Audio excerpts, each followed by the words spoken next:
I think Indonesia, with the move to the green industrialization, can work with Africa in general on the critical minerals indeed, but making sure that the value creation is happening in our regions.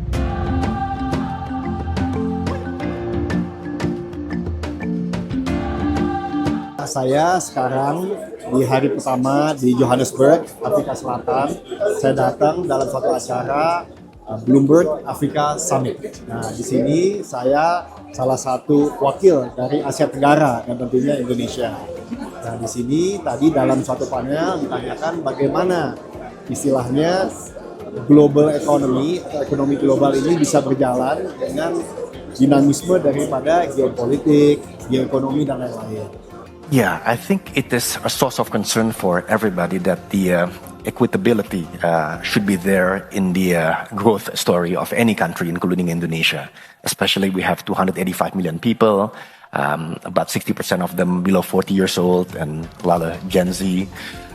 So the government is trying to make sure that we balance between, if I may, socialism and capitalism as much as they can. Yes, we are growing over 5%. The inflation is 2.5%. Debt to GDP 45%. But having said that, we want to reduce or improve the Gini ratio in a way that people can find jobs. For example, there are 2 or 3 initiatives I can just quickly mention. One, the free nutritious meals. It is to 80 million kids and lactating mother in Indonesia. So we are making 30,000 kitchens to supply to this, 80 million kids. And the second thing, every year we are aiming for 3 million affordable housing. Right? And the backlog is so big, so it makes a lot of sense. And lastly, also the health checkups for everybody in Indonesia.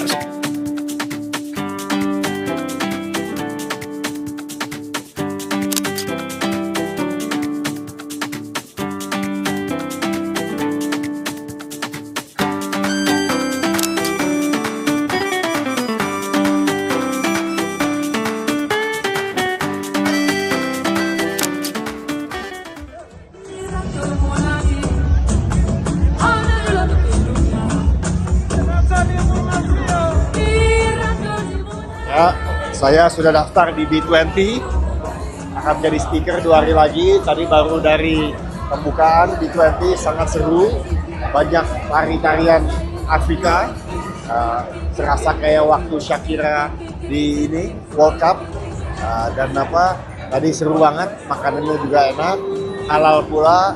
Jadi ini merupakan pembukaan yang bagus untuk B20, dan ingat kita juga pernah melaksanakan ya di 2022 di Bali.